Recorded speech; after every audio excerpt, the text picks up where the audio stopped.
सब प्रकार से सर्व आत्मा ही स्थित है। चित्त और चित्त स्पंदन यह भेद कल्पना वास्तव में कुछ नहीं है।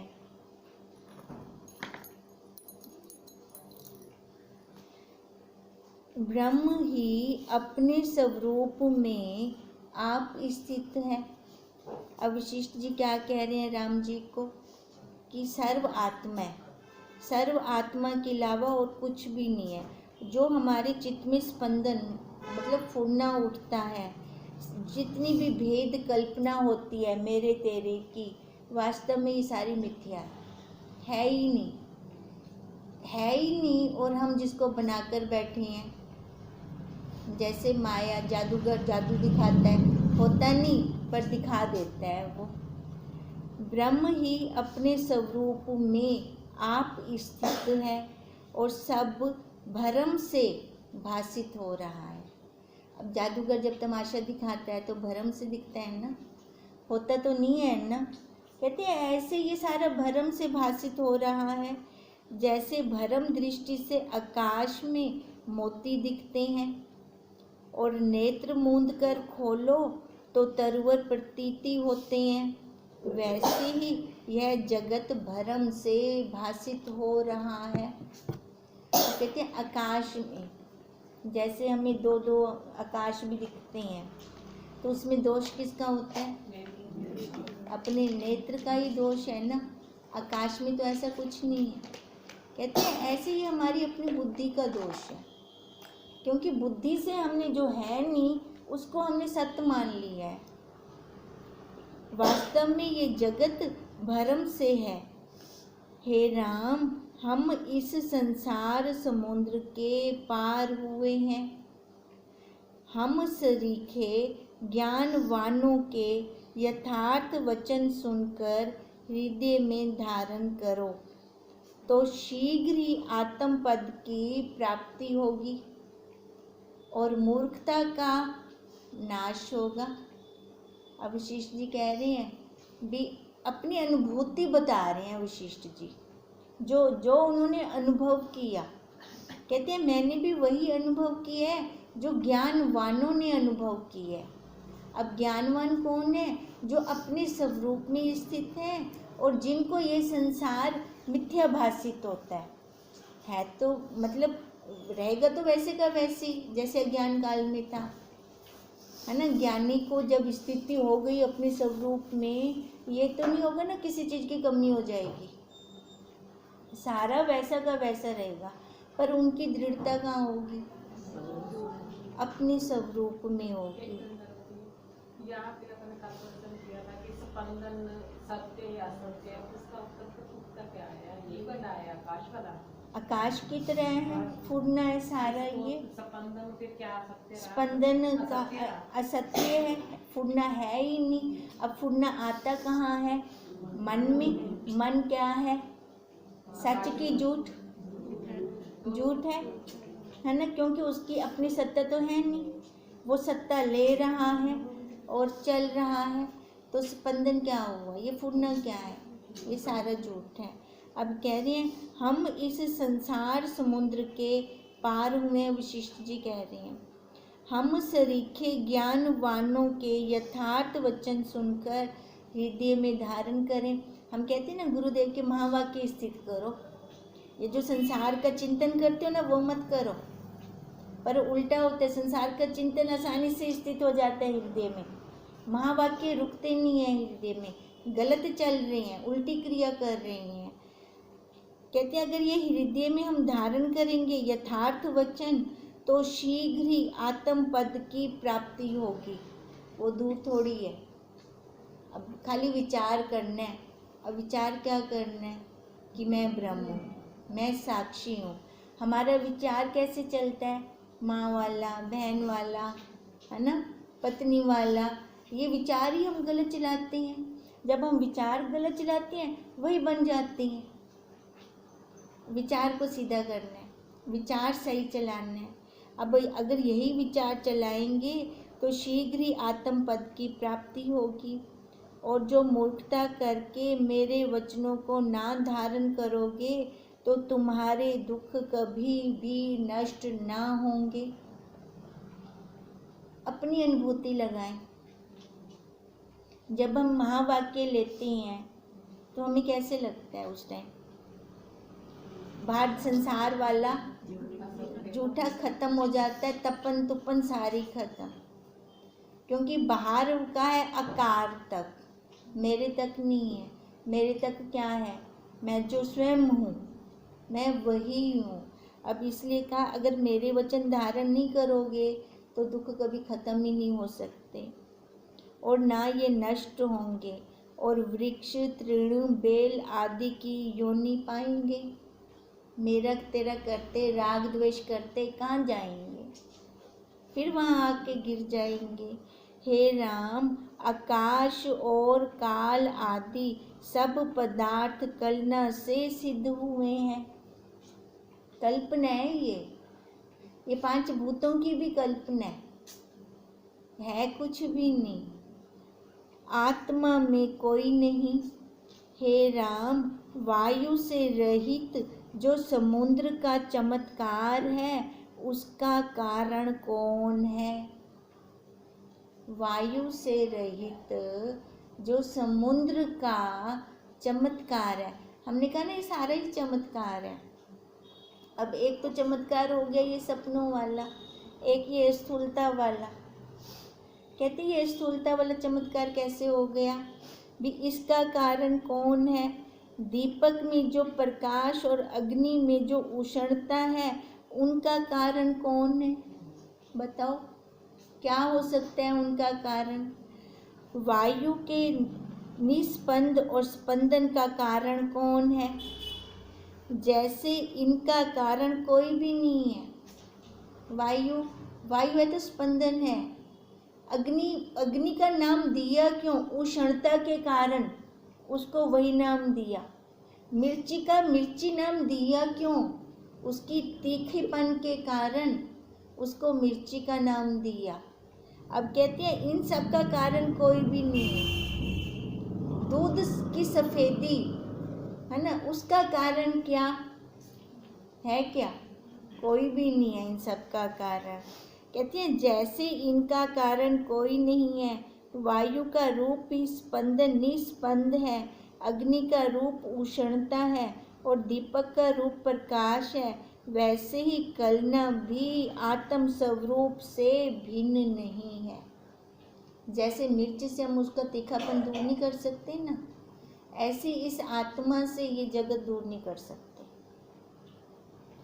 प्याज से उसका तीखापन नहीं दूर कर सकते। वो साक्षी है, वो आत्मा है, ये सारा कुछ रहेगा। तभी हमने कौन सी जिसमें कला चलती है, 16 कला अनुभव विचार चंद्रोदय।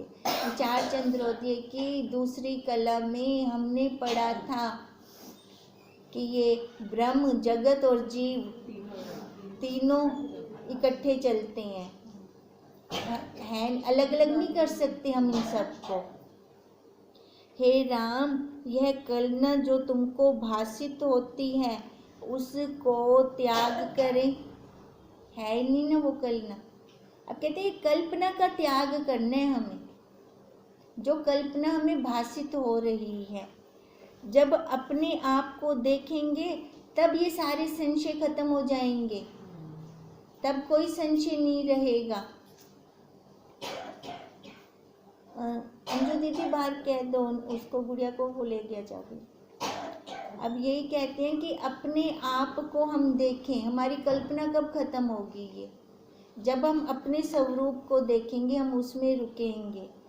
जब अपने आप को देखेंगे तब संशय मिटेंगे। हम देख तो बाहर रही हैं, फिर संशय कैसे खत्म हो सकते हैं? अंदर को आएंगे तब हमारे संशय मिटेंगे ना। अंदर क्या है? अपना स्वरूप।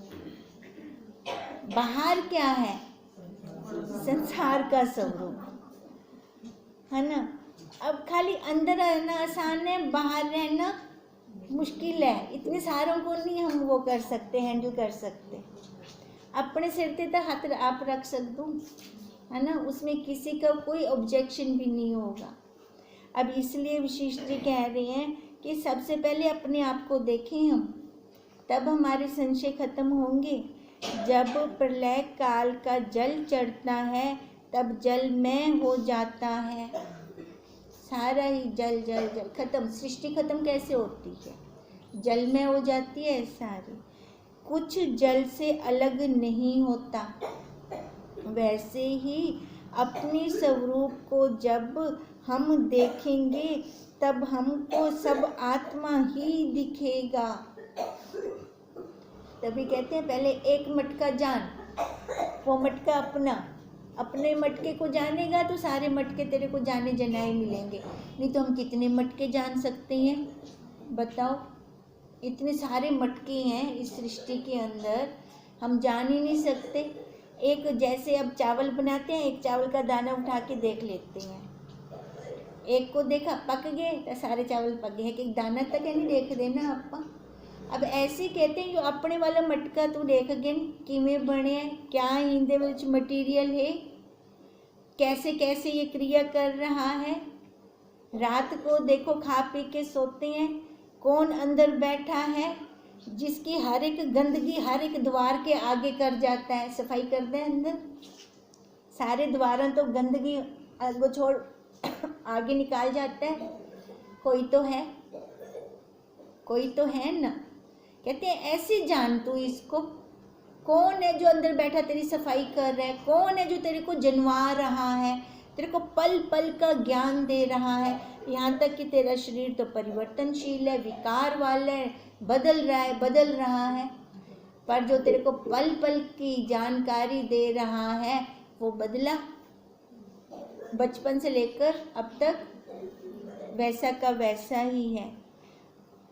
कहते हैं अपने स्वरूप में जब हम देखेंगे तब हमें ये सब आत्मा दिखेगा, आत्मा से भिन्न कुछ नहीं नजर आवेगा।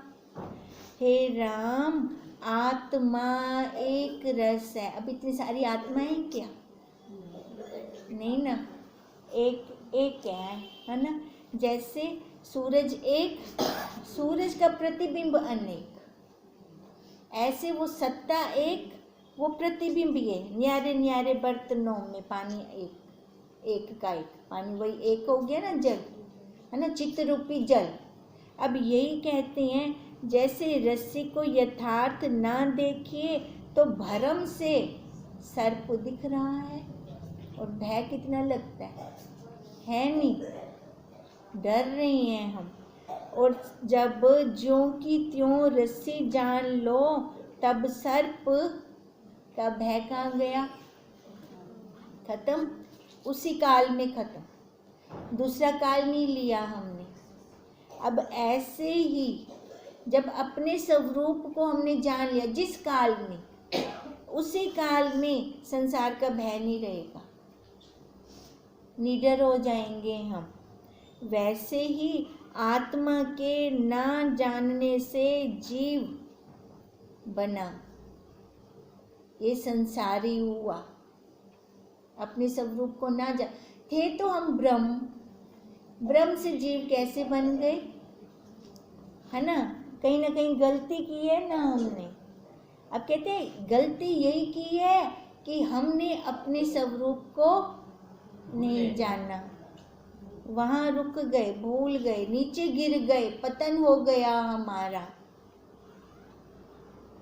वैसे ही आत्मा के ना जानने से जीव संसारी होता है, भयभीत होता है, अपने को जन्मने मरने वाला मानता है, और देह के सब विकार आत्मा में जानता है।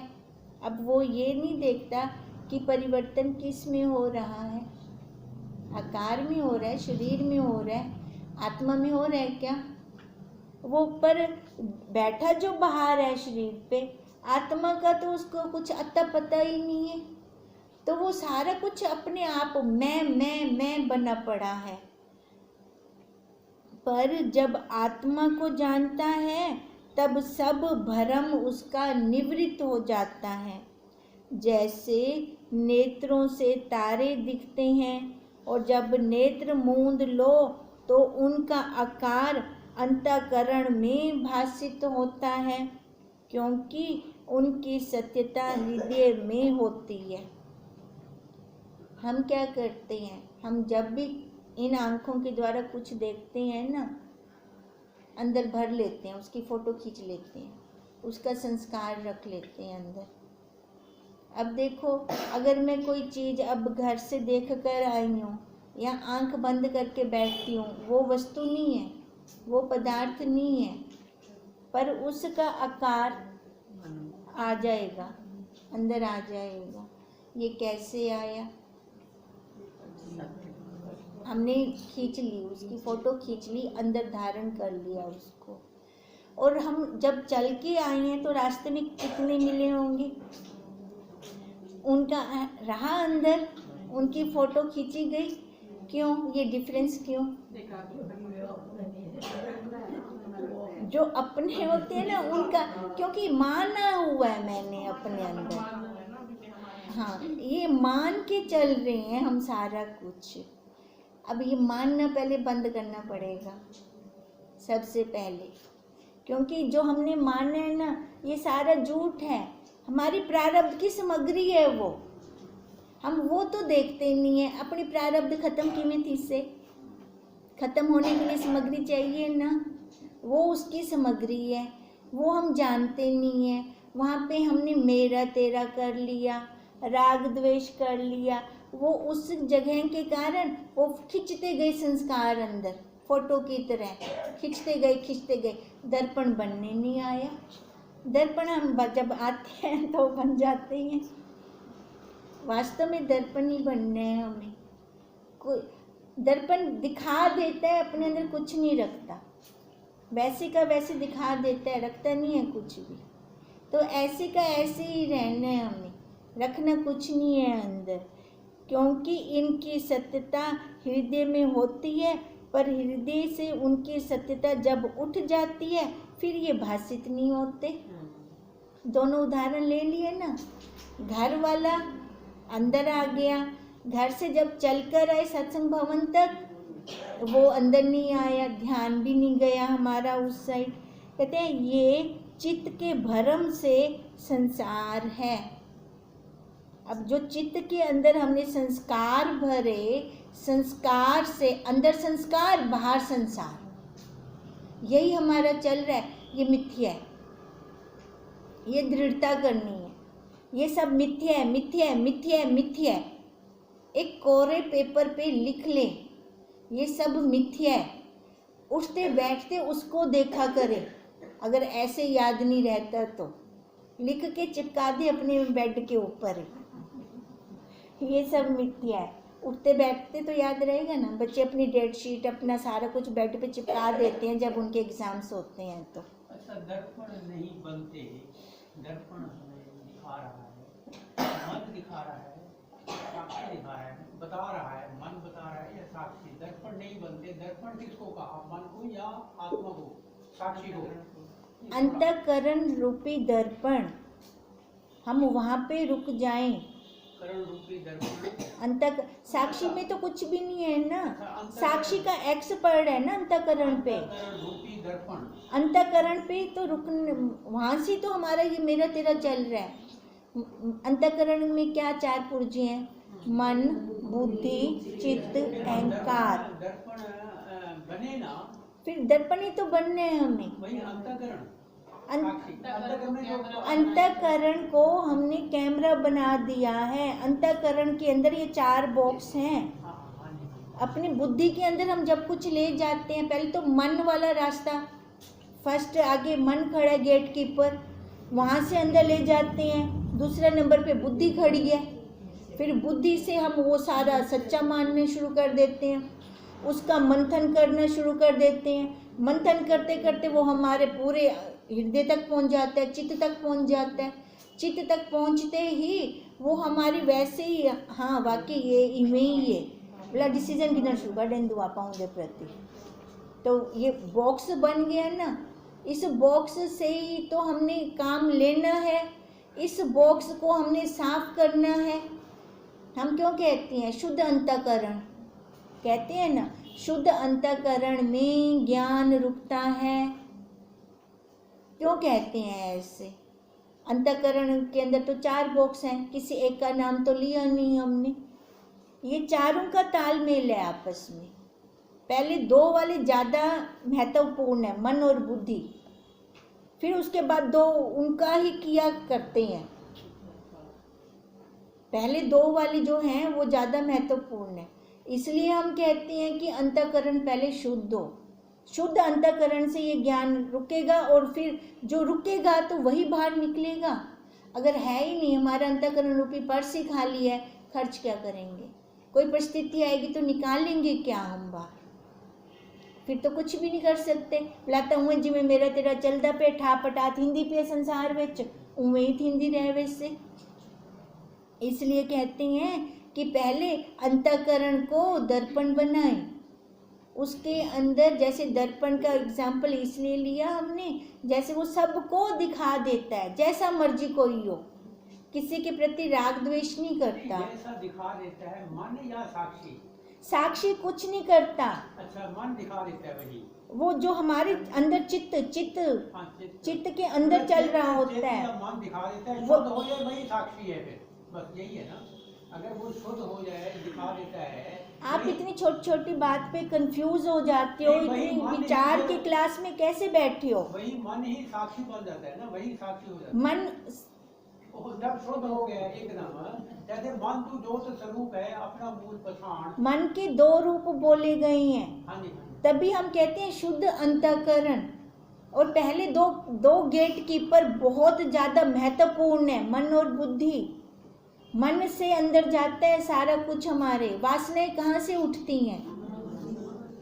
मन से उठती हैं ना वासनाएं, तभी हमारी बुद्धि के उस ओर निकल पड़ती है ना। ऐसे उसके लिए फिर चालाकियां करनी शुरू कर देते हैं। ऐसे ही होता है ना। मन के 2 रूप हो गए, मन बुद्धि 2। मन के 2 रूप है, एक शुद्ध और एक अशुद्ध। तो तभी ये इस चीज के ऊपर हमने ज्यादा ध्यान देना है कि पहले हमारा अंतःकरण शुद्ध हो। अंतःकरण शुद्ध होगा तब हम आगे चल सकते हैं, तभी ये ज्ञान आ सकता है। कल वशिष्ठ जी ने राम जी को क्या कहा था? तर्क वितर्क नहीं करना, नहीं तो जितना आएगा वो सारा खत्म हो जाएगा। पर हम तर्क वितर्क से रुकते नहीं हैं, कैसे चलेंगे हम आगे? इतना अब निर्वाण प्रकरण चल रहा है और कब से हम इस क्लास में हैं, अभी तक हमें ये नहीं क्लियर हुआ तो हमने किया क्या? क्या नहीं क्लियर हुआ? 1 मिनट। जो आप बोल रहे हो ये ही नहीं क्लियर